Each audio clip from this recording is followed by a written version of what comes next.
ಈ fridge light ಹಾಕಿ ಮಿಣ ಮಿಣ ಇವತ್ತು ಮಾತ್ರ ನಾನು ಬರ್ತಾ ಇದ್ದೀನಿ ಅಂತ ರೋಡ್ ಎಲ್ಲ ಜಾಮ್ ಮಾಡ್ಬಿಟ್ಟವ್ರೆ. ಖಾಲಿ ಆಗುತ್ತದೆ ಮದುವೆಯಲ್ಲಿ.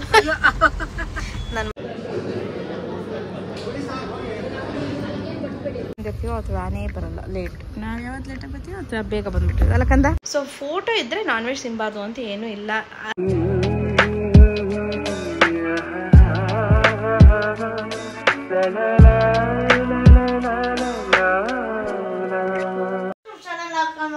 ಆಯ್ತು, ನೀನ್ ವ್ಲಾಗ್ ಮಾಡ್ಕೊಟ್ರೆ ಆಗ್ತೀನಿ, ಏನಿಲ್ಲ ಏನು ಹಾಕೋದು. ಎಲ್ರಿಗೂ ನಮಸ್ಕಾರ, welcome back to Suhasini lifestyle. So ಇವತ್ತು ಸಂಜೆ ಟೈಮ್ ಆಲ್ರೆಡಿ 6 ಗಂಟೆ, ಇವಾಗಿಂದ ವ್ಲಾಗ್ ಶುರು ಮಾಡ್ತಿದ್ದೀನಿ. ನಾಳೆ ಬೆಳಗ್ಗೆ ಸಾಮಾನ್ಯಗೆ ಎಕ್ಸಾಮ್ ಇದೆ. ಹಾಗೆ ಇವತ್ತು ಸಾಯಂಕಾಲ ಒಂದು ಮದುವೆ ರಿಸೆಪ್ಷನ್ ಇದೆ, ನನ್ನ ಕಸಿನ್ ತಮ್ಮಂದು ಮದುವೆ ರಿಸೆಪ್ಷನ್ನು. ಹಾಗಾಗಿ ಸಾಮಾನ್ಯದ ಓದಿಸೋದೆಲ್ಲ ಮುಗಿದ್ರೆ ಹಸ್ಬೆಂಡ್ ಬೇಗ ಬಂದರೆ ಹೋಗೋಣ, ಇಲ್ಲಾಂದರೆ ಹಸ್ಬೆಂಡ್ ಒಬ್ಬರೇ ಹೋಗ್ತಾರೆ, ಇಲ್ಲ ಬೆಳಿಗ್ಗೆ ಹೋಗೋಣ. ಈ ಥರ ತುಂಬ ಪ್ಲ್ಯಾನ್ಸ್ ಇತ್ತು, ಇವಾಗಲೇ ಹೋಗಬೇಕು ಅಂತ ನಾವಿನ್ನೂ ಫಿಕ್ಸ್ ಆಗಿರಲಿಲ್ಲ. ಸೊ ಫೈನಲಿ ಸಾಮಾನ್ಯಗೆ ಓದಿಸೋದು ಮುಗ್ದಾಯಿತು. ಹಸ್ಬೆಂಡ್ ಕೂಡ ಬೇಗ ಬರ್ತಿದ್ದಾರೆ, ಹಾಗಾಗಿ ರೆಡಿ ಆಗ್ತಾ ಇದ್ದೀವಿ. ನಾನೇನು ಇಲ್ಲಿ ರೆಡಿ ಆಗಲ್ಲ, ಅಮ್ಮರ ಮನೆ ಹತ್ರ ಹೋಗಿ ನಂದು ಸೀರೆಗಳು ಅಲ್ಲೇ ಇದೆ, ಸೊ ಅಲ್ಲೋಗಿ ರೆಡಿ ಆಗೋದು. ಒಂದು 5-10 ಮಿನಿಟ್ಸಲ್ಲಿ ರೆಡಿ ಆಗಿಬಿಡ್ತೀನಿ ಅಷ್ಟೇ, ನಂದೇನು ಜಾಸ್ತಿ ಟೈಮ್ ತಗೊಳ್ಳಲ್ಲ. ಸೊ ಬನ್ನಿ ಫ್ಯಾಮಿಲಿ, ಇವತ್ತಿನ ವ್ಲಾಗ್ನ ಶುರು ಮಾಡೋಣ. ಇವತ್ತಿನ ವ್ಲಾಗ್ ಸ್ವಲ್ಪ ಇಷ್ಟ ಇದೆ, like, comment, share and subscribe. ಸಾಮಾನ್ಯ ಯೂಟ್ಯೂಬ್ ಚಾನಲ್. ಸಾಮಾನ್ಯಗೂ ಈಗ ಸ್ನಾನ ಮಾಡಿಸಿ ಅವನು ರೆಡಿ ಮಾಡಿದ್ದೀನಿ. ಇವಾಗ ಅದೇ ಕಾಫಿ ಎಲ್ಲ ಮಾಡ್ಕೊಂಡು ಕುಡಿದ್ಬಿಟ್ಟು ಹೊರಡಬೇಕು. ಅಮ್ಮನ ಮನೆ ಹತ್ರ ಹೋಗಿ ಇರಮ್ಮ, ಅಮ್ಮನೂ ಬರ್ತಾರೆ, ಅವ್ರನ್ನೂ ಕರ್ಕೊಂಡು ಹೋಗಬೇಕು. ಸೊ ಇವತ್ತಿನ ವ್ಲಾಗ್ ನಿಮ್ಗೆ ಇಷ್ಟ ಆಗುತ್ತೆ ಅಂದ್ಕೊಳ್ತೀನಿ. ಒಂದು ಈವ್ನಿಂಗ್ ವ್ಲಾಗ್ ಅಥವಾ ಈವ್ನಿಂಗ್ ರೊಟ್ಟಿ ಕ್ವಿಕ್ಕಾಗಿ ವ್ಲಾಗ್ ಶುರು ಮಾಡಿದ್ದೀನಿ. ಕ್ವಿಕ್ಕಾಗಿ ಎಂಡ್ ಕೂಡ ಮಾಡಿಬಿಡ್ತೀನಿ ಅನ್ಸುತ್ತೆ, ಯಾಕಂದ್ರೆ ನಾನು ಹೊರಗಡೆ ಹೋದಾಗೆಲ್ಲ ಏನೂ ವ್ಲಾಗ್ ಎಲ್ಲ ಮಾಡಲ್ಲ, ಹಾಗಾಗಿ ಕ್ವಿಕ್ಕಾಗಿ ಎಂಡ್ ಕೂಡ ಮಾಡ್ತೀನಿ ಅನ್ಸುತ್ತೆ. ಬಟ್ ನೋಡೋಣ, ಇವಾಗ ಟ್ರೈ ಮಾಡ್ತೀನಿ ಹೊರಗಡೆ ಹೋದಾಗ ಮದುವೆಲ್ಲ ವ್ಲಾಗ್ ಮಾಡೋದಕ್ಕೆ. ಸೊ ಫಸ್ಟ್ ಕಾಫಿ ಮಾಡ್ಕೊಂಡು ಕುಡಿದ್ಬಿಟ್ಟು ಹೊರಡೋದಷ್ಟೇ, ಅಷ್ಟು ಹಸ್ಬೆಂಡ್ ಬರ್ತಾರೆ. ಸೊ ಬನ್ನಿ ವ್ಲಾಗ್ನ ಶುರು ಮಾಡೋಣ. ಹಾಲು ಕಾಯಿಸ್ಬಿಟ್ಟು ಎಲ್ಲರೂ ಕೇಳ್ತಾ ಇರ್ತೀರಾ ಫ್ರೀಸರಲ್ಲಿ ಯಾಕೆ ಹಾಲು ಇರ್ತೀರಾ ಅಂತ. ಆ್ಯಕ್ಚುಲಿ ಇದು ನಮ್ಮದು ಫ್ರೀಸರ್ ಅಲ್ಲ, ಫ್ರಿಜ್ಜೇನೆ, ನಮ್ಮದು ಕನ್ವರ್ಟಬಲ್ ಫ್ರಿಜ್ಜು. ಸೊ ಏನಾದ್ರು ಐಸ್ ಕ್ರೀಮ್ ಇಟ್ಟಿದ್ದೀವಿ ಅಂದರೆ ಇದನ್ನ ಫ್ರೀಸರ್ಗೆ ಅಮ್ಮ ಹೆಂಗೆ ಈ ಫ್ರಿಡ್ಜ್ ಲೈಟ್ ಹಾಕಿ ಮಿಣ ಮಿಣ ಗೊತ್ತಾಯಿದೆ ಹಾಗೇನೆ. ಸೊ ಏನಾದ್ರು ಐಸ್ ಕ್ರೀಮ್ ಇಟ್ಟರೆ ಇದನ್ನು ಕನ್ವರ್ಟ್ ಮಾಡ್ಕೊತೀವಿ, ಇಲ್ಲ ಅಂದರೆ ಮಾಮೂಲಿ ಫ್ರಿಜ್ ಥರನೇ ಯೂಸ್ ಮಾಡ್ತೀವಿ. ಸೊ ನೋಡಿ, ಹಾಲು ಫ್ರೀಸರಲ್ಲಿ ಇಟ್ಟಿಲ್ಲ, ಆ ಫ್ರಿಜ್ಜಲ್ಲಿ ಇಟ್ಟಿದ್ದು ನೋಡಿ, ತೆಳುಗೆ ಇದೆಲ್ಲ. ಫ್ರೀಸರಲ್ಲಿ ಇಟ್ಟರೆ ಎಷ್ಟು ಗಟ್ಟಿ ಆಗ್ಬಿಟ್ಟಿರುತ್ತೆ. ಸೊ ನಾವು ಕನ್ವರ್ಟಬಲ್ ಆಗಿರೋದ್ರಿಂದ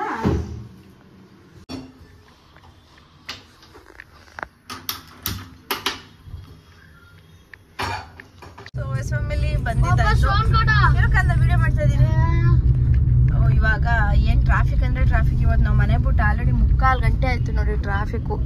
ಯಪ್ಪ, ಡೈಲಿ ಹಿಂಗೆ ಇರ್ತದೆ ಈ ಟೈಮ್ನಲ್ಲಿ. ಇವತ್ತು ಮಾತ್ರ ನಾನು ಬರ್ತಾ ಇದ್ದೀನಿ ಅಂತ ರೋಡೆಲ್ಲ ಜಾಮ್ ಮಾಡ್ಬಿಟ್ಟವ್ರೆ. ಫ್ರೀ ಮಾಡೋದು ಬಿಟ್ಬಿಟ್ಟು ಇವ್ರು ಜಾಮ್ ಉಲ್ಟಾ ಮಾಡ್ತಾವ್ರಲ್ಲ ಹಿಂಗೆ. ನಾನು ಬರ್ತಾ ಇದ್ದೀನಿ ಅಂತ ಖಾಲಿ ಮಾಡ್ಬೇಕು ತಾನೆ, ಎಲ್ಲ ಜಾಮ್ ಮಾಡ್ಬಿಟ್ಟವ್ರೆ ಕನ್ಫ್ಯೂಸ್ ಆಗಿ. ಇವಾಗ ಮನೆ ಬಿಟ್ಟು 3/4 ಗಂಟೆ ಆಗೈತೆ. ನಮ್ಮವ್ರ ಮನೆ ಹತ್ರ ಹೋಗಕ್ಕೆ ಇನ್ನೂ 1/4 ಗಂಟೆ ಬೇಕು. ಅಲ್ಲಿಗೆ ಹೋಗಿ ಏನಪ್ಪ ಏನು ಗೊತ್ತಾ, ನಾವು ಮನೆ ಬಿಟ್ಟು 7:40 ಆಯ್ತಲ್ಲ.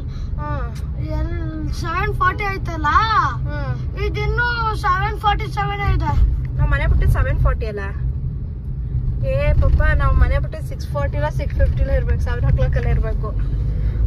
ಇವಾಗ ರಿಂಗ್ ರೋಡಲ್ಲಿ ಹೋಗ್ತಾ ಇದ್ದೀವಿ. ಇದು ನಾಗರಬಾವಿ ರಿಂಗ್ ರೋಡ್, ಅಲ್ಲಿ ಹೋಗ್ತಾ ಇದ್ದೀವಿ. ಇನ್ನೂ ಒಂದು 1/4 ಗಂಟೆ ಬೇಕು ನಮ್ಮ ಅಮ್ಮನ ಮನೆ ಹತ್ರ ಹೋಗೋಕ್ಕೆ. ಅಲ್ಲಿ ಹೋಗಿ ರೆಡಿಯಾಗಿ ಅದಾದಮೇಲೆ ಮದುವೆಗೆ ಹೋಗೋದು. ಸಾಮಾನ್ಯ ಅವ್ರು ಫುಲ್ ರೆಡಿ ಆಗ್ಬಿಟ್ಟಿದ್ದಾರೆ, ಅವ್ರದ್ದೇನಿಲ್ಲ, ಹಿಂಗೆ ಹೋದ ಹಿಂಗೆ ಬಂದ ಅಷ್ಟೇ. ಏನು ಟ್ರಾಫಿಕ್ಕು ಅಂದರೆ ಟ್ರಾಫಿಕ್ ಅಪ್ಪ. ಈ ರಿಂಗ್ ರೋಡ್ ಬರೋ ಅಷ್ಟರಲ್ಲೇ ಸಾಕಾಗ್ಬಿಡ್ತು. ರಿಂಗ್ ರೋಡಲ್ಲಿ ಇಷ್ಟೊಂದು ವೆಹಿಕಲ್ಸು ಅಂದರೆ ಇನ್ನು ಅಲ್ಲಿ ಸಿಟಿ ಒಳಗಡೆ ಇನ್ನೆಷ್ಟು ವೆಹಿಕಲ್ಸ್. ಸೊ ಅಲ್ಲಿಗೆ ಹೋದ್ಮೇಲೆ ಮತ್ತೆ ಬ್ಲಾಗ್ ಕಂಟಿನ್ಯೂ ಮಾಡ್ತೀನಿ. ಸೊ ಎಸ್, ಇವಾಗ ರೆಡಿಯಾಗಿ ನಾವು ಹೊರಟಿದ್ದೀವಿ. ಇವಾಗ ಎಲ್ಲಿದ್ದೀವಿ ಅಂದರೆ ಇದು ಶಂಕರ್ ಮಠ ಸಿಗ್ನಲ್, ಇಲ್ಲಿದ್ದೀವಿ, ಬಸವೇಶ್ವರ ನಗರ. ಮದುವೆ ಇರೋದು ಯಶವಂತಪುರ. ಖಾಲಿ ಆಗುತ್ತದೆ ಮದುವೆಯಲ್ಲಿ. ನನ್ನ ಮಗಂಗೆ ಎಂಥ ಟೆನ್ಷನು. ನಮ್ಗೆ ಯಾರಪ್ಪ ಈ ಟ್ರಾಫಿಕಲ್ಲಿ ಹೋಗೋರು ಅಂದರೆ ನನ್ನ ಮಗಂಗೆ ಊಟ ಖಾಲಿ ಆಗ್ಬಿಟ್ರೆ ಏನೋ ಟೆನ್ಷನು. ಅಪ್ಪ ಅದೇ ಹೋಟ್ಲಲ್ಲಿ ತಿನ್ಕೊಬರೋಣ ಬಿಡ್ಕಂತ, ಅದಕ್ಕೆ ಯಾಕೆ ಯೋಚನೆ ಮಾಡಿ. ಅಯ್ಯೋ ದೇವ್ರೆ, ನಮ್ಮಮ್ಮ ಹಿಂದೆ ಕೂತವ್ರೆ, ನಮ್ಮ ಕಾಣಿಸ್ತಾನೆ ಇಲ್ಲ. ಆಯ್ ಮಾಡಕ್ಕೆ ಅಲ್ಲಿಂದಾನೆ ಕತ್ಲಲ್ಲಿ ಕಾಣಿಸ್ತಾನೆ ಇಲ್ಲ. ನನ್ನ ಚಾನಲ್ ರೆಗ್ಯುಲರ್ ಸಬ್ಸ್ಕ್ರೈಬರ್. ಒಂದಿನ ವಿಡಿಯೋ ಹಾಕಿಲ್ಲ ಅಂದ್ರೆ ಫೋನ್ ಮಾಡ್ಬಿಡ್ತಾರೆ, ಯಾಕೆ ಅವತ್ತು ವಿಡಿಯೋನೇ ಹಾಕಿಲ್ಲ ಅಂತ. ಯಾಕೆ 2 ದಿವಸದ ವಿಡಿಯೋನೇ ಹಾಕ್ತಾ ಇಲ್ವಲ್ಲ, ಏನು ಮಾಡ್ತೀವಲ್ಲ ಕೂತ್ಕೊಂಡು ಅಂತ. ರೆಗ್ಯುಲರ್ ಸಬ್ಸ್ಕ್ರೈಬರ್ ನಮ್ಮಮ್ಮ. ಸಾಮಾನ್ಯ ಆಯ್ ಮಾಡಿ ಕಾಣಿಸ್ತಾನೆ ಇಲ್ಲ, ಅಲ್ಲೊಂದ್ಮೇಲೆ ವಿಡಿಯೋ ಮಾಡ್ತೀನಿ. ಸೊ ರೆಡಿಯಾಗಿ ಇವಾಗ ಹೋಗ್ತಾ ಇದ್ದೀವಿ ಮದುವೆಗೆ. ಇನ್ನು ಮದುವೆ ಇದ್ದಿದ್ದು ಅಮ್ಮರ ಮನೆಯಿಂದ ಸ್ವಲ್ಪ ಹತ್ರದಲ್ಲಿತ್ತು, ನಮಗೆ ತುಂಬ ದೂರ. ಸೊ ನಾನು ಅಲ್ಲಿ ಹೋಗಿ ರೆಡಿಯಾಗಿ ಅದಾದಮೇಲೆ ಹೊರಟಿದ್ದು ಸ್ವಲ್ಪ ಲೇಟೇ ಆಯಿತು. ಆದರೆ ಬೆಂಗಳೂರಲ್ಲಿ ಅಲ್ವಾ, ಮತ್ತು ವರ್ಕಿಂಗ್ ಡೇನಲ್ಲಿ ವಾರದ ದಿನ ಮದುವೆ ರಿಸೆಪ್ಷನ್ ಇದ್ದಿದ್ದರಿಂದ ಅಷ್ಟೊತ್ತು, ಏಕೆಂದರೆ ಇವಾಗ ಶನಿವಾರ ಭಾನುವಾರ ರಜೆ ಇರುತ್ತೆ, ಸ್ವಲ್ಪ ಬೇಗ ಜನ ಸೇರ್ತಾರೆ. ಆದರೆ ವಾರದ ದಿನ ಆಗಿರೋದ್ರಿಂದ ಎಲ್ಲ ಕೆಲಸಗಳಿಗೆ ಹೋಗಿರ್ತಾರೆ, ಮುಗಿಸ್ಕೊಂಡು ಬಂದು ನಾವು ಹೋಗೋ ಟೈಮ್ನಲ್ಲೂ ತುಂಬ ಜನ ಇದ್ದರು. ಮದುವೆನೂ ಅಷ್ಟೇ ತುಂಬ ಚೆನ್ನಾಗಿ, ಮದುವೆ ರಿಸೆಪ್ಷನ್ ಇದ್ದಿದ್ದು ಬೆಳಗ್ಗೆ ಮುಹೂರ್ತ ಇತ್ತು. ಆದರೆ ಮುಹೂರ್ತಕ್ಕೆ ನಮ್ಗೆ ಹೋಗೋಕ್ಕಾಗಲ್ಲ, ಯಾಕೆಂದರೆ ಎಕ್ಸಾಮ್ ಇತ್ತು ಬೆಳಗ್ಗೆ ಸಾಮಾನ್ಯಗೆ, ಹಾಗಾಗಿ ಹೋಗೋಕ್ಕಾಗಲ್ಲ ಅಂಥೇಳಿ ನೈಟ್ ರಿಸೆಪ್ಷನ್ಗೆ ಹೋಗಿದ್ದು. ಸೊ ಮದುವೆ ತುಂಬ ಚೆನ್ನಾಗಿತ್ತು. ಮದುವೆ ಊಟ ನಮಗೆ ತುಂಬ ಇಷ್ಟ ಆಯಿತು ಈ ಸತಿ. ಆದರೆ ತುಂಬ ಕಷ್ಟಪಟ್ಟು ಮದುವೆ ಮಾಡೋರು ಯಾರೇ ಆಗಲಿ ಕಷ್ಟಪಟ್ಟು ಮದುವೆ ಮಾಡಿರ್ತಾರೆ. ಆದರೆ ಅಡುಗೆ ಮಾಡೋರು ಏನೋ ಒಂದೊಂದು ಕಡೆ ಚೆನ್ನಾಗಿ ಅಡುಗೆನೇ ಮಾಡಿರಲ್ಲ. ಕಷ್ಟಪಟ್ಟು ಅಡುಗೆ ಮಾಡಿಸಿರ್ತಾರಲ್ವ, ಅದು ಹೆಣ್ಣೋರೋ ಗಂಡೋರೋ ಅವ್ರ ಶ್ರಮ ಅವ್ರಿಗೆ ಗೊತ್ತಿರುತ್ತೆ. ಮದುವೆ ಮಾಡೋಕ್ಕೆ ಎಷ್ಟು ಕಷ್ಟಪಟ್ಟಿರ್ತಾರೆ, ದುಡ್ಡು ಹೊಂಚೋಕ್ಕೆ ಎಷ್ಟು ಕಷ್ಟಪಟ್ಟಿರ್ತಾರೆ ಅಂತ. ಆದರೆ ಈ ಮದುವೆ ಅಡುಗೆ ಮಾಡೋರು ಏನೋ ಒಟ್ಟು ಚೆನ್ನಾಗಿ ಒಂದೊಂದು ಕಡೆ ರುಚಿಯಾಗಿ ಅಥವಾ ತಿನ್ನೋಕೆ ಆಗದೇ ಇರೋ ಥರ ಅಡುಗೆ ಮಾಡಿರ್ತಾರೆ. ನನಗೆ ಐತಿ ಎಕ್ಸ್ಪೀರಿಯೆನ್ಸ್ ಆಗಿದೆ. ಆದರೆ ಅದ್ರ ಹಿಂದಿನ ಶ್ರಮ ಗೊತ್ತಿರುತ್ತೆ, ಅದಕ್ಕೆ ಎಷ್ಟು ದಿವಸದಿಂದ ಅದನ್ನೆಲ್ಲ ಹೊಂಚಿ ಮದುವೆ ಮಾಡಿರ್ತಾರೆ ಅಂತ. ಬಟ್ ಈ ಸತಿ ಮದುವೆ ಊಟ ಅಂತೂ ತುಂಬಾ ಚೆನ್ನಾಗಿತ್ತು. ನಾನು ಯೂಶ್ವಲಿ ಎಲೆಯಲ್ಲಿ ಸ್ವಲ್ಪ ಏನಾದರೂ ಬಿಟ್ಬಿಟ್ಟು ತಿನ್ನೋಕ್ಕಾಗಲ್ಲ ಅನ್ನೋ ರೀಸನಿಂದನೋ ಅಥವಾ ಹೊಟ್ಟೆ ತುಂಬಿಡ್ತು ಅನ್ನೋ ರೀಸನಿಂದನೋ ನನ್ನ ಹಸ್ಬೆಂಡ್ ಹೇಳ್ತಾನೆ ಇರ್ತಾರೆ, ಅಷ್ಟೆಲ್ಲ ಹಾಕ್ಸ್ಕೋಬಾರ್ದು, ಎಷ್ಟು ಬೇಕು ಅಷ್ಟು ಹಾಕ್ಸ್ಕೊಂಡು ಖಾಲಿ ಮಾಡಬೇಕು, ಹಂಗೆ ಬಿಟ್ಟು ಬರಬಾರ್ದು ಊಟನ, ಬೇರೆಯವ್ರಿಗಾಗತ್ತೆ ಅಂತ. ಆದರೆ ಈ ಸತಿ ಮದುವೆ ಮನೆ ಊಟನ ನಾನು ಸ್ವಲ್ಪನೂ ಬಿಡ್ದೇ ತಿಂತಿದ್ದೀನಿ. ಅಷ್ಟು ರುಚಿಯಾಗಿತ್ತು, ಸಿಕ್ಕಾಪಟ್ಟೆ. ನನಗಂತೂ ಸಿಕ್ಕಾಪಟ್ಟೆ ಇಷ್ಟ ಆಯಿತು. ಈ ಊಟ ನಂಗೆ ತುಂಬ ದಿನ ನೆನಪಿರುತ್ತೆ, ಅಷ್ಟು ಚೆನ್ನಾಗಿತ್ತು. ಸೊ ಇನ್ನು ಊಟ ಮುಗಿಸ್ಕೊಂಡು ಫೋಟೋ ಎಲ್ಲ ತೆಗೆಸ್ಕೊಂಡು ನಾವು ಮನೆಗೆ ಬಂದ್ವಿ. ಅಮ್ಮನ ಮನೆ ಹತ್ರ ಅಮ್ಮನ ಬಿಟ್ಟು ನಾವು ಮನೆಗೆ ಬರೋಷ್ಟರಲ್ಲಿ ನೈಟ್ 12 ಗಂಟೆ. ಹಾಗಾಗಿ ನಾನು ಯಾವುದೂ ವ್ಲಾಗ್ ಮಾಡೋಕ್ಕೆ ಹೋಗಲಿಲ್ಲ. ನೈಟ್ 12 ಗಂಟೆ ಆಗಿದ್ದರಿಂದ ಸ್ವಲ್ಪ ಟಯರ್ಡ್ ಆದಂಗೆ ಆಯಿತು. ಸೊ ಮತ್ತೆ ಬೆಳಗ್ಗೆಯಿಂದ ವ್ಲಾಗ್ ಶುರು ಮಾಡ್ತೀನಿ, ಸೊ ಕಂಟಿನ್ಯೂ ಮಾಡ್ತೀನಿ. ಆಮೇಲೆ ವೆಲ್ಕಮ್ ಬ್ಯಾಕ್. ಮತ್ತೆ ಬೆಳಿಗ್ಗೆಯಿಂದ 8-10 ಟೈಮು ಇವಾಗ ವ್ಲಾಗ್ ಶುರು ಮಾಡ್ತಿದ್ದೀನಿ. ನೆನ್ನೆ ಸ್ಟಾಪೇ ಮಾಡಲಿಲ್ಲ ಕಂದ. ಬ್ಯಾಗ್ ತೆಗಿ, ಬ್ಯಾಗ್ ಹಾಕ್ಬಾರ್ದು, ಬ್ಯಾಗೆಲ್ಲ ತೊಗೊತೀಯ. ಸೊ ನಿನ್ನೆ ಏನಾಯಿತು ಅಂದರೆ ಮದುವೆಯಿಂದ ಬಂದಿದ್ದು ಎಷ್ಟೊತ್ತಾಯ್ತು ಕಂದ ಬರೋಷ್ಟರಲ್ಲಿ? 12 o'clock ಆಗೋಯ್ತು. ಹಾಗಾಗಿ ನಾನು ಯಾವುದೂ ವೀಡಿಯೋ ಏನೂ ಮಾಡೋಕ್ಕೆ ಹೋಗಿಲ್ಲ. ಸೊ ಹಸ್ಬೆಂಡ್ ಪೂಜೆ ಮಾಡಿ ಹೊರಟ್ರು. ಇವಾಗ ಸಾಮಾನ್ಯನ ಇವಾಗ ನಾನು ಡ್ರಾಪ್ ಮಾಡಬೇಕು ಕೆಳಗಡೆ ವ್ಯಾನ್ ಹತ್ರ ಅಷ್ಟೇ. ಎಕ್ಸಾಮ್ ಇವತ್ತು. All the best. Thank you. ಚೆನ್ನಾಗಿ ಬೇಕಂದ? ಆಲ್ ದ ಬೆಸ್ಟ್ ಮಾ. Thank you. ಸೊ ಎಕ್ಸಾಮ್ ಇವತ್ತು ಇಂಗ್ಲೀಷ್ ಸೆಕೆಂಡ್ ಪೇಪರ್ ಇವನಿಗೆ. First maths. ಮ್ಯಾಥ್ಸ್ ಆಗಿದೆಲ್ಲ? ಇಲ್ಲ 3rd ಒನ್ ಇವತ್ತು. ಆಲ್ರೆಡಿ ಡ್ರಾಯಿಂಗ್ ಒಂದಾಗಿದೆ, ಮ್ಯಾಥ್ಸ್ ಆಗಿದೆ, ಇವತ್ತೊಂದಿದೆ. ಇನ್ನು 4 ಸಬ್ಜೆಕ್ಟ್ ಇದೆ. ಆದರೆ 4 ಸಬ್ಜೆಕ್ಟ್ ಮುಗಿಯೋದಕ್ಕೆ ಈ ತಿಂಗಳು ಪೂರ್ತಿ ಬೇಕು. ರಜಾ ಅಂತ ಹಂಗೆ ವ್ಲಾಗ್ನ ಕಂಟಿನ್ಯೂ ಮಾಡ್ತಿದ್ದೀನಿ. ಯಾಕೆಂದರೆ ನನ್ನ ವ್ಲಾಗ್ ನಾನು ಎಂಡೇ ಮಾಡಲಿಲ್ಲ. ಫ್ಯಾಮಿಲಿ ಟೈಮ್ ಆಯಿತು ಅಂತೇಳಿ ಬಂದಿದ್ದೆ, ಟಯರ್ಡ್ ಆಗೋಯ್ತು. ಇಲ್ಲಾದ್ರೂ ಹೋಗಿ ಬಂದರೆ ಟಯರ್ಡ್ ಆಗುತ್ತೆ ನೋಡಿ. ಹೀಗೆ ಟೈಮ್ ಇವಾಗ 8:10. ಸೊ ನಾನು ಹತ್ರ ಕೆಳಗಡೆ ಡ್ರಾಪ್ ಮಾಡಿ, ಬ್ಯಾಗ್ ಏನು ಭಾರ ಇಲ್ಲ, ಹಾಗಾಗಿ ನಮ್ಮ ಮಗುನೇ ಹಾಕೊಳ್ಳುತ್ತೆ. ಬ್ಯಾಗು ಒತ್ತು ಮಕ್ಳುಗಳು ಬೆನ್ನೆ ಬಗ್ಬಿಟ್ಟಿರುತ್ತೆ, ಅಷ್ಟು ಬುಕ್ಸ್ಗಳು. ಅಪ್ಪ ದೇವ್ರೆ, ಇವತ್ತೇನು ವೆಯ್ಟ್ ಇಲ್ಲ. ಸುಮ್ಮನೆ ಇದೆಲ್ಲ ಇಟ್ಕೊಂಡಿದ್ದಕ್ಕಂದ ಪೆನ್ಸಿಲ್, ಎರೇಸರ್ ಮತ್ತು ಶಾರ್ಪ್ನರ್ ಇದೆಯಾ? ನೋಡ್ಕೊಂಡಿದ್ಯಾ? ಬಾ. Rough note? ಓಕೆ, ನಡಿ ಹೊರಡೋಣ ಹಂಗಾರೆ. ಸೊ ಮತ್ತೆ ವ್ಲಾಗ್ ಕಂಟಿನ್ಯೂ ಮಾಡ್ತೀನಿ ಫ್ಯಾಮಿಲಿಗೆ. ಸೊ ಬಂದೆ 5 ನಿಮಿಷ ಆಯಿತು. ನಾವು ಯಾವತ್ತು ಬೇಗ ಬಂದಿರ್ತೀವೋ ಅಥವಾ ನಾನೇ ಬರೋಲ್ಲ, ಲೇಟ್. ನಾವು ಯಾವತ್ತು ಲೇಟಾಗಿ ಬರ್ತೀವೋ ಅಥವಾ ಬೇಗ ಬಂದುಬಿಟ್ಟಿವಿ ಅಲ್ಲ ಕಂದ? ನಿನ್ಗೆ ಅಬ್ಸರ್ವ್ ಮಾಡಿದ್ದೆ ಈ ಥರ. ಸೊ ಈಗ ಮನೆ ಹತ್ರ ಬಂದರೆ ನಮ್ಮ ಮನೆ ಹತ್ರ ಹೂವು ಬೇರೆ ಸಿಕ್ತು. ಸೊ ನಿಮ್ಮ ಫ್ರೆಂಡ್ ಮಾತಾಡಿಸ್ತಾನೆ ಅಲ್ಲಿ. ಸೊ ಹೂವು ಸಿಕ್ಕಿದೆ ನಮಗೆ ಮನೆ ಹತ್ರ. ಬಾಯ್ ತೆಗಿಕಂದ ಇವಾಗ. ಹಾಂ ಏನು ಬರಲಿಲ್ಲಮ್ಮ ಇನ್ನೂ. ಸೊ ಫ್ಯಾಮಿಲಿ ವ್ಲಾಗ್ನ ಎಂಡ್ ಮಾಡೋ ಟೈಮ್. ಏನೋ ನೆನ್ನೆಯಿಂದ ವ್ಲಾಗ್ ಮಾಡ್ತಾನೆ ಇದ್ದೀನಿ, ಇದು ಮುಗಿತಾನೆ ಇಲ್ಲ. ಯಾಕೋ ಏನಂದರೆ ಎಕ್ಸಾಮ್ ಇರೋದ್ರಿಂದ ನನಗೆ ಏನಾದ್ರು ಒಂದು ವಿಷಯ ಇಟ್ಕೊಂಡು, ಒಂದು ಟಾಪಿಕ್ ಇಟ್ಕೊಂಡು ವೀಡಿಯೋ ಮಾಡೋದು, ರೆಸಿಪಿಗಳು ಮಾಡೋದು, ಇದು ಯಾವುದೂ ಸ್ವಲ್ಪ ಕಷ್ಟ ಆಗ್ತಿದೆ. ಎಕ್ಸಾಮ್ ಅಂತ ಅದರಲ್ಲೇ ದಿನ ಕಳೆದೋಗ್ತಿದೆ. ಹಾಗೆ ಇವತ್ತು ಒಂದು ವಿಷಯ ಕ್ಲಾರಿಫೈ ಮಾಡಬೇಕಿತ್ತು. ಏನಂದರೆ ನನಗೆ ತುಂಬ ಜನ ಕೇಳ್ತಾ ಇರೋದು, ನೀವು ರಾಘವೇಂದ್ರ ಸ್ವಾಮಿ ಫೋಟೋ ಇಟ್ಕೊಂಡಿದ್ದೀರಾ, ಮನೇಲಿ ಹೇಗೆ ಪೂಜೆ ಮಾಡ್ತೀರಾ, ನಾನ್ ವೆಜ್ ತಿಂತೀರಾ, ನಾನ್ ವೆಜ್ ಮಾಡಬಾರ್ದಾ, ಮನೇಲಿ ಮಾಡ್ಬೋದಾ, ಗುರುವಾರ ಪೂಜೆ ಮಾಡ್ತೀರಾ, ಹೇಗೆಲ್ಲ ಪೂಜೆ ಮಾಡ್ತೀರಾ, ಏನೆಲ್ಲ ವ್ರತ ಮಾಡ್ತೀರಾ ಅಂತ. ಸೊ ನಾನು ಇದ್ರ ವಿಷಯವಾಗಿ ಒಂದು ಸ್ವಲ್ಪ ಕ್ಲಾರಿಫೈ, ನಾವು ಹೆಂಗಿರ್ತೀವಿ ಮನೇಲಿ ಅನ್ನೋದಕ್ಕೆ ಒಂದು ಸಣ್ಣ ಕ್ಲಾರಿಫಿಕೇಷನ್. ಸೊ ನಾವು ಈ ಫೋಟೋ ತಗೊಂಡು ಬರೋದಕ್ಕಿಂತ ಮುಂಚೆನೂ, ಈ ದೊಡ್ಡ ಫೋಟೋ ನಿಮ್ಗೇನು ಹಾಲಲ್ಲಿ ಕಾಣಿಸುತ್ತೆ, ಈ ಈ ಫೋಟೋ ತರೋದಕ್ಕಿಂತ ಮುಂಚೆನೂ ನಮ್ಮ ಮನೇಲಿ ದೇವ್ರ ಮನೆಯಲ್ಲಿ ಒಂದು ಚಿಕ್ಕ ರಾಘವೇಂದ್ರ ಸ್ವಾಮಿ ಫೋಟೋಗಳಿದೆ. ನಾವು ಮಂತ್ರಾಲಯಕ್ಕೆ ಹೋದಾಗ ನಾವು ಅಲ್ಲಿಂದ ತೊಗೊಂಡು ಬಂದಿದ್ವಿ. ಸೊ ಫೋಟೋ ಇದೆ. 2 ಸತಿ ಮಂತ್ರಾಲಯಕ್ಕೆ ಹೋದಾಗ ಒಂದು ಸತಿ ಒಂದು ವಿಗ್ರಹ ಥರದ್ದು ತೊಗೊಂಡು ಬಂದಿದ್ವಿ, ಇನ್ನೊಂದು ಸತಿ ಫೋಟೋ ತಂದಿದ್ವಿ. ಸೊ 2 ಸತಿ ಹೋದಾಗ ಒಂದೊಂದು ತಂದು ಇಟ್ಕೊಂಡಿದ್ದೀವಿ. ಅದಾದಮೇಲೆ ಲಾಸ್ಟ್ ಇಯರ್ ನನ್ನ ಹಸ್ಬೆಂಡ್ ಬರ್ತ್ಡೇ ದಿನ ನಾನು ಅಂದ್ಕೊಂಡೆ ಅವ್ರಿಗೆ ತುಂಬ ಇಷ್ಟ ಆಗೋವಂಥದ್ದು ಏನಾದ್ರು ಕೊಡೋಣ. ಅವ್ರಿಗೆ ತುಂಬ ಸೆಲೆಬ್ರೇಷನ್ ಅದೆಲ್ಲ ಏನೂ ಇಷ್ಟ ಆಗೋಲ್ಲ, ಕೇಕ್ ಕಟ್ ಮಾಡೋದನ್ನು ಬೇಡ ಅಂತಾರೆ. ಬಟ್ ಅದಕ್ಕೆ ನಾನು ಅಂದ್ಕೊಂಡೆ ಲಾಸ್ಟ್ ಇಯರ್ ಏನಾದ್ರು ಅವ್ರಿಗೆ ಖುಷಿ ಕೊಡೋ ಥರ ಏನಾದ್ರು ಒಂದು ಕೊಡೋಣ ಅಂತ ಅಂದ್ಕೊಂಡೆ. ಅವ್ರಿಗೆ ರಾಯರ್ ಅಂದರೆ ತುಂಬ ಭಕ್ತಿ ಜಾಸ್ತಿ ಮುಂಚೆಯಿಂದನೂ.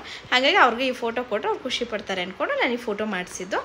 ನಾನು ಹೆಂಗೆ ಕೇಳಿದ್ನೋ ಹಂಗೆ ಮಾಡಿಕೊಟ್ರು. ನಾನು ಇದೇ ಥರ ಫ್ರೇಮ್ ಬೇಕು, ಇದೇ ಥರ ಫೋಟೋ ಬೇಕು, ಇಷ್ಟೇ ಸೈಜಲ್ಲಿ ಬೇಕು ಅಂತ ಅಷ್ಟೂ ಡೀಟೇಲ್ಸಾಗಿ ನಾನು ಹೋಗಿ ನಾನೇ ಅದು ಫ್ರೇಮ್ ಎಲ್ಲ ಸೆಲೆಕ್ಟ್ ಮಾಡಿ ಹೇಳಿ ಮಾಡಿಸ್ಕೊಂಡಿದ್ದು.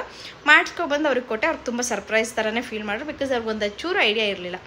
ಸೊ ಅದಾದಮೇಲೆ ಇನ್ನು ಫೋಟೋ ತರೋಕ್ಕಿಂತ ಮುಂಚೆ ನಾನು ರಿಸರ್ಚ್ ಮಾಡಿದ್ದೆ, ಎಲ್ಲ ಕಡೆ ವೀಡಿಯೋಸ್ಗಳು ನೋಡಿದ್ದೆ, ಇನ್ಫಾರ್ಮೇಷನ್ಸು ಗೊತ್ತಿರೋರ ಹತ್ರ ಏನಾದ್ರು ಕೇಳೋದಕ್ಕೆ ಟ್ರೈ ಮಾಡಿದ್ದೆ. ಆ ಥರ ಎಲ್ಲ ಕೇಳಿಬಿಟ್ಟೆ ನಾನು ಫೋಟೋ ತಂದಿದ್ದು. ಅಂದರೆ ಮನೇಲಿ ರಾಘವೇಂದ್ರ ಸ್ವಾಮಿ ಫೋಟೋ ಇಟ್ಟರೆ ದೇವ್ರ ಮನೇಲಿ ಇಡೋದು ಬೇರೆ, ಅದು ಯಾರಿಗೂ ಕಾಣಿಸಲ್ಲ. ಬಟ್ ಇಲ್ಲಿ ಹಾಲಲ್ಲಿ ಇಡೋದನ್ನ ನೋಡ್ಬಿಟ್ಟು ಇವ್ರು ಫೋಟೋನ ಇಟ್ಕೊಂಡಿದ್ದಾರೆ, ನಾನ್ ವೆಜ್ ತಿಂತವರೆಲ್ಲ ಅಂದ್ಬಿಡ್ತಾರೇನೋ ಅಂದ್ಬಿಟ್ಟು ಅದ್ರ ಬಗ್ಗೆ ಎಲ್ಲ ಕೇಳ್ಕೊಂಡಿದ್ದೆ. ಸೊ ಫೋಟೋ ಇದ್ದರೆ ನಾನ್ ವೆಜ್ ತಿನ್ನಬಾರ್ದು ಅಂತ ಏನೂ ಇಲ್ಲ ಅಂತ ನನಗೆ ಕನ್ಫರ್ಮೇಷನ್ ಬಂದ ನಂತರನೇ ನಾನು ಫೋಟೋ ತಂದಿದ್ದು. ಹಾಗಾಗಿ ಈಗ ನಮ್ಮ ಮನೇಲಿ ಆಲ್ರೆಡಿ ದೇವ್ರ ಮನೇಲಿ ಇತ್ತಲ್ವ, ಹಾಗಾಗಿ ಇದು ಕಾಣಿಸ್ತಾ ಇದೆ. ದೇವ್ರ ಮನೇಲಿರೋದು ಯಾವಾಗಲೂ ಕಾಣಿಸಲ್ಲ, ಅದಷ್ಟೇ.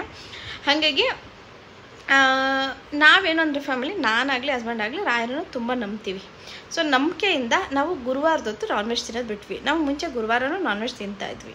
ಅದಾದಮೇಲೆ ನಮಗೆ ಅನ್ಸೋಕ್ಕೆ ಶುರುವಾಯಿತು, ಇದು ಇವತ್ತು ರಾಯರ ವಾರ, ನಾವು ತಿನ್ನಬಾರ್ದು, ನಾನ್ ವೆಜ್ ತಿನ್ನಬಾರ್ದು ಅಂತ. ಹಾಗಾಗಿ ನಾವು ಗುರುವಾರ ನಾನ್ ವೆಜ್ ತಿನ್ನೋದು ಬಿಟ್ಟಿದ್ದೀವಿ. ಇನ್ನು ಅದು ಬಿಟ್ಟು ಮನೆಯಲ್ಲಿ ನಾನ್ ವೆಜ್ ಮಾಡ್ತೀವಿ, ನಾನ್ ವೆಜ್ ತಿಂತೀವಿ, ಎಲ್ಲ ಇರುತ್ತೆ. ಗುರುವಾರ ಮಾತ್ರ ನಾವು ಮನೇಲಿ ಯಾವುದೂ ಅಂದರೆ ಮೊಟ್ಟೆನೂ ಕೂಡ ನಾವು ಬಳಸಲ್ಲ, ಅದು ನಾವು ನಾನ್ ವೆಜ್ಜೇ ಮಾಡಲ್ಲ ಅವತ್ತು. ಸೋಮವಾರ ಹೆಂಗಿರುತ್ತೋ ಗುರುವಾರನೂ ಅದೇ ಥರ ಇರುತ್ತೆ. ಇನ್ನು ಪೂಜೆ ವಿಷಯವಾಗಿ ಬಂದರೆ ಫಸ್ಟು ನಾವು ನಮ್ಮ ಮನೆ ದೇವ್ರು ಏನಿದೆ, ಸೋಮವಾರ ಶುಕ್ರವಾರ ನಮ್ಮ ಮನೆ ದೇವ್ರ ವಾರ, ಹಾಗಾಗಿ ನಾವು ಆ 2 ದಿನ ಪೂಜೆ ಮಾಡ್ತೀವಿ. ಜೊತೆಗೆ ಪೂಜೆ ಮಾಡೋದು ಅಂದರೆ ಮನೆಯೆಲ್ಲ ಒರೆಸಿ ಅದೆಲ್ಲ ಮಾಡಿ ಪೂಜೆ ಮಾಡೋದು. ಅದ್ರ ಜೊತೆಗೆ ನಾವು ಗುರುವಾರನೂ ಕೂಡ ಪೂಜೆ ಮಾಡ್ತೀವಿ. ನಮ್ಮ ಇಷ್ಟದ ದೇವ್ರ ಜೊತೆಗೆ ನಮ್ಮ ಮನೆ ದೇವ್ರನ್ನೂ ಕೂಡ ಅಷ್ಟೇ ನಾವು ಪೂಜೆ ಮಾಡಬೇಕಲ್ವ. ಹಾಗಾಗಿ ನಮ್ಮ ಮನೆ ದೇವ್ರ ವಾರ ಏನಿರುತ್ತೆ ಅದ್ರ ಜೊತೆಗೆ ನಮ್ಮ ಇಷ್ಟದ ದೇವ್ರ ರಾಯರು ಅಂದರೆ ನಮಗೇನೋ ಭಕ್ತಿ, ಹಾಗಾಗಿ ನಾವು ಗುರುವಾರ ದಿವಸನೂ ಪೂಜೆ ಮಾಡ್ತೀವಿ. ಪೂಜೆಲಿ ಏನು ಸ್ಪೆಷಲ್ ಅಂತ ಏನಿಲ್ಲ, ಪ್ರತಿದಿನ ನಾವು ವಾರ ಹೆಂಗೆ ಮಾಡ್ತೀವಿ, ಬೇರೆ ದಿನ ವಾರಗಳು ಹೆಂಗಿರುತ್ತೆ ಅದೇ ರೀತಿ ಅವತ್ತು ಕೂಡ ಹೂವು ಚೇಂಜ್ ಮಾಡ್ತೀವಿ. ಕಳಸ ಒಂದು ವಾರ 10 ದಿವಸ ಆಗ್ಬಿಟ್ಟಿದ್ರೆ ಕಳಸ ಚೇಂಜ್ ಮಾಡಿ ದೇವ್ರ ಸಾಮಾನೆಲ್ಲ ತೊಳೆದು ಪೂಜೆ ಮಾಡ್ತೀನಿ. ಸೇಮ್ ಅಂದರೆ ವಾರ ಎಲ್ಲ ನೀವೆಲ್ಲ ಮನೆಯಲ್ಲಿ ಹೆಂಗೆ ವಾರ ಮಾಡ್ತೀರಾ ಅದೇ ರೀತಿ ಅವತ್ತು ಕೂಡ ಇರುತ್ತೆ. ಏನು ಅಂಥ ಡಿಫ್ರೆನ್ಸ್ ಎಲ್ಲ ಏನಿರೋದಿಲ್ಲ. ಇದು ಪೂಜೆ ವಿಷಯವಾಗಿ. ಇನ್ನು ಅದು ಬಿಟ್ಟರೆ ವ್ರತಗಳು ಮಾಡ್ತೀರಾ ಅಥವಾ ಬೇರೆ ಏನಾದರೂ ಪೂಜೆಗಳು ಮಾಡ್ತೀರಾ, ಆ ಥರದ್ದು ಯಾವುದೂ ಮಾಡಲ್ಲ ಫ್ಯಾಮಿಲಿ ನಾವು. ಅಂದರೆ ನಮಗೆ ಅದ್ರ ಬಗ್ಗೆ ಅಷ್ಟೊಂದು ಇನ್ಫಾರ್ಮೇಷನ್ ಆಗಲಿ, ಅಷ್ಟೊಂದು ಐಡಿಯಾ ಆಗಲಿ ಗೊತ್ತಿಲ್ಲ ಏನು ಹಿಂಗೆ ಮಾಡಬೇಕು ಏನು ಅಂತ. ಹಾಗಾಗಿ ನನಗೆ ಗೊತ್ತಿಲ್ಲದಿರೋ ವಿಷಯನ ನಾನು ನಿಮ್ಮ ಜೊತೆ ಖಂಡಿತವಾಗ್ಲೂ ಶೇರ್ ಮಾಡೋಕ್ಕಾಗಲ್ಲ. ಸೊ ನನಗೆ ಗೊತ್ತಿರೋದು ಇದಿಷ್ಟೇ. ನಾನು ರಾಯರನ್ನು ನಂಬ್ತೀನಿ, ನನ್ನ ಮನಸ್ಸಿಗೆ ಇಷ್ಟ ಆಗೋ ಥರ ನಾನು ಪೂಜೆ ಮಾಡ್ಕೊತೀನಿ. ಇದಿಷ್ಟೇ ನನಗೆ ಗೊತ್ತಿರೋದು. ನನಗೆ ರಾಯರ ಮೇಲೆ ಭಕ್ತಿ ಜಾಸ್ತಿ, ನನ್ನ ಹಸ್ಬೆಂಡ್ಗೆ ರಾಯರ ಮೇಲೆ ಭಕ್ತಿ ಜಾಸ್ತಿ. ಅಂದರೆ ಏನೋ ಅಂದರೆ ರಾಯರು ನಮ್ಮ ಜೊತೆಗೆ ಇರ್ತಾರೆ, ಏನೋ ನಮ್ಮ ಕಷ್ಟ ಅಂತ ಬಂದಾಗ ಅವ್ರು ಸರಿ ಮಾಡ್ತಾರೆ ಅನ್ನೋ ಒಂದು ನಂಬಿಕೆ. ಸೊ ನಂಬಿಕೆಗೆ ನಾವು ಪೂಜೆ ಮಾಡ್ತೀವಿ. ಬೆಳಿಗ್ಗೆ ಎದ್ದ ತಕ್ಷಣ ರಾಯರು ನೋಡಬೇಕು ಅಂತ ನನ್ನ ಫೋನಲ್ಲಿ ನಮ್ಮ ಮನೆ ದೇವ್ರ ಫೋಟೋ ಇಟ್ಕೊಂಡಿದ್ದೀನಿ. ನಾನು ಎದ್ದ ತಕ್ಷಣ ಫಸ್ಟ್ ನನ್ನ ಮನೆ ದೇವರು ನನಗೆ ತುಂಬಾ ಎತ್ತರವಾದಂಥ ನಾನು ಮನೆ ದೇವರು, ಅದು ಮನೆ ದೇವ್ರ ಫೋಟೋ ನೋಡ್ತೀನಿ. ನಮ್ಮ ಮನೆ ದೇವ್ರ ಫೋಟೋ ನೋಡಿ ಬಂದ ತಕ್ಷಣ ನಾನು ರಾಘವೇಂದ್ರ ಸ್ವಾಮಿ ಫೋಟೋಗಳನ್ನ ನೋಡಬೇಕು. ಹಾಗಾಗಿ ಅಲ್ಲಿ ದೊಡ್ಡದಾಗಿ ಫೋಟೋ ಮಾಡಿಸ್ಕೊಂಡಿರೋದು. ಸೊ ಬಂದ ತಕ್ಷಣ ಆ ಫೋಟೋ ನೋಡ್ತೀನಿ. ಹಾಗೆ ಫೋಟೋ ಸ್ವಲ್ಪ ಮೇಲೆ ಒಡಿಸಿದ್ದೀವಿ, ಯಾಕೆಂದರೆ ಕೆಳಗಡೆ ಎಲ್ಲ ಇಟ್ಬಿಟ್ರೆ ಸಾಮಾನ್ಯ ಕ್ರಿಕೆಟ್ ಆಡ್ತೀನಿ ಅಂತ ಅರ್ಥನೆ. ಮತ್ತು ಇವಾಗ ನಾವು ಗೋಡೆನೇ ನೋಡ್ಬೋದು, ಸುತ್ತಮುತ್ತ ಕೈಗೆ ಎಟಕ್ಸೋಷ್ಟು ಗೋಡೆನಲ್ಲಿ ಮುಟ್ಟಿ ಗಲೀಜು ಮಾಡ್ತಾನೆ. ಹಾಗಾಗಿ ಸ್ವಲ್ಪ ಮೇಲೆ ಒಡಿಸ್ಕೊಂಡಿದ್ದೀವಿ. ಹಾಗಾಗಿ ಯಾವಾಗಲೂ ನಾವು ಆ ಫೋಟೋ ಹೂವನೂ ಹಾಕೋಕ್ಕಾಗಲ್ಲ. ಹಾಗಾಗಿ ಇಲ್ಲಿ ಕೆಳಗಡೆನೇ ಹೂವು ಇಟ್ಕೊಂಡು ಪೂಜೆ ಮಾಡ್ಕೊತೀವಿ. ಸೊ ಇದಿಷ್ಟೇ ಫ್ಯಾಮಿಲಿ ನನಗೆ ಗೊತ್ತಿರೋ ಇನ್ಫಾರ್ಮೇಷನ್. ಅಥವಾ ನಾವು ಮನೆಯಲ್ಲಿ ಪೂಜೆ ಮಾಡೋದು. ಸೊ ಖಂಡಿತವಾಗ್ಲೂ ಬೇರೆ ಏನೋ ಪೂಜೆ ಹೇಗೆ ಮಾಡ್ತೀರಾ ಅದೆಲ್ಲ ನಾವೇನು ಅಂಥ ಸ್ಪೆಷಲ್ ಆಗಿ ಅಥವಾ ಅದ್ರ ಬಗ್ಗೆ ತಿಳ್ಕೊಂಡಿರೋರು ಇದ್ದಾರೆ ತುಂಬ ಜನ. ಅದನ್ನು ಮಾಡೋರು, ಪಾಲಿಸೋರು, ವ್ರತಗಳು ಮಾಡೋರು ಅಥವಾ ಉಪವಾಸ ಮಾಡೋರು, ಅದೆಲ್ಲ ತುಂಬ ಜನ ಇದ್ದಾರೆ. ಸೊ ಹಾಗಾಗಿ ನೀವು ಅವ್ರ ಹತ್ರ ಯಾವ್ದಾದ್ರು ಇನ್ಫಾರ್ಮೇಷನ್ ಕೇಳಿದ್ರೆ ಅವ್ರು ನಿಮ್ಗೆ ಹೇಳ್ಬೋದು ಅನಿಸುತ್ತೆ. ಸೊ ನನಗೆ ಉಪವಾಸ ಮಾಡೋದು ಅದ್ರ ಬಗ್ಗೆನೇ ಯಾವುದೂ ಇನ್ಫಾರ್ಮೇಷನ್ ಗೊತ್ತಿಲ್ಲ. ಹಾಗಾಗಿ ನಾವು ಮಾಡಲ್ಲ, ಹಾಗಾಗಿ ನನಗೆ ಅದ್ರ ಬಗ್ಗೆ ಏನೂ ಗೊತ್ತಿಲ್ಲ. ಸೊ ಹಾಗಾಗಿ ನಾನು ನಿಮ್ಮ ಜೊತೆನೂ ಕೂಡ ಅದೆಲ್ಲನೂ ಹೇಳೋದಕ್ಕೆ ನನಗೆ ಗೊತ್ತಿಲ್ಲ ಅಂದಮೇಲೆ ನಾನು ಹೇಗೆ ಹೇಳಲಿ ಅಲ್ವಾ. ಸೊ ಇದಿಷ್ಟೇ ಒಂದು ಕ್ಲಾರಿಫಿಕೇಷನ್. ಅಂದರೆ ಎಲ್ರಿಗೂ ವೀಡಿಯೋದಲ್ಲಿ ರಾಘವೇಂದ್ರ ಸ್ವಾಮಿ ಫೋಟೋ ನೋಡಿದ ತಕ್ಷಣ ಅದು ಬಂದೇ ಬರುತ್ತೆ, ಹೆಂಗೆ ಪೂಜೆ ಮಾಡ್ತೀರಾ, ಏನೇನು ಮಾಡ್ತೀರಾ ಹೇಳಿ ಅಂತ. ನಾನು ಪೂಜೆ ಮಾಡೋದು, ನಮ್ಮ ಮನೇಲಿ ಪೂಜೆ ಮಾಡೋದು, ನಮ್ಮ ಮನಸ್ಸಿಗೆ ಎಷ್ಟು ಭಕ್ತಿ ಇದೆ ಅಥವಾ ನಮ್ಮ ಮನಸ್ಸಿಗೆ ಹೆಂಗೆ ಇಷ್ಟ ಆಗುತ್ತೆ ಅಷ್ಟು ಪೂಜೆ ಮಾಡ್ತೀವಿ. ನಾವು ತುಂಬ ಏನಾದರೂ ಬೇಕು ಅಂದ ತಕ್ಷಣ ದೇವರೇ ರಾಯರೇ ಅಂತ ಅನ್ಕೊತೀವಿ. ಹಾಗಾಗಿ ನಮ್ಮ ಮನಸ್ಸಿಗೆ ಎಷ್ಟು ಸಮಾಧಾನ ಆಗುತ್ತೋ ಹಂಗೆ ಪೂಜೆ ಮಾಡ್ಕೊತೀವಿ. ಅದರಲ್ಲಿ ಏನು ಸ್ಪೆಷಲ್ ಅಂತ ಏನಿರೋದಿಲ್ಲ. ಸೊ ಇದಿಷ್ಟೇ ಇವತ್ತಿನ ವ್ಲಾಗ್. ಸಣ್ಣ ಕ್ಲಾರಿಫಿಕೇಷನ್ ನಿಮ್ಮೆಲ್ಲರಿಗೂ ಸಿಕ್ಕಿದೆ ಅಂತ ಅಂದ್ಕೊತೀನಿ. ಹಾಗೆ ಈ ವ್ಲಾಗ್ನ ನಾನು ಇಲ್ಲಿಗೆ ಎಂಡ್ ಕೂಡ ಮಾಡ್ತಿದ್ದೀನಿ. ಸೊ ನೆನ್ನೆಯಿಂದ ವ್ಲಾಗ್ ಮಾಡಿ ಮಾಡಿ ಮಾಡಿ ಇವತ್ತು ಫೈನಲಿ ಎಂಡ್ ಮಾಡೋ ಟೈಮ್. ಈ ವ್ಲಾಗ್ ನಿಮಗೆ ಸ್ವಲ್ಪ ಇಷ್ಟ ಇದ್ರೆ like, comment, share and subscribe. ಮತ್ತು ಹೊಸ ವ್ಲಾಗ್ ಜೊತೆ ಬರ್ತೀವಿ. ಯಾರೆಲ್ಲ ನೋಡ್ತಿದ್ದೀರಾ, ಸಪೋರ್ಟ್ ಮಾಡ್ತಿದ್ದೀರಾ, ಥ್ಯಾಂಕ್ ಯು ಸೋ ಮಚ್. ಹೀಗೆ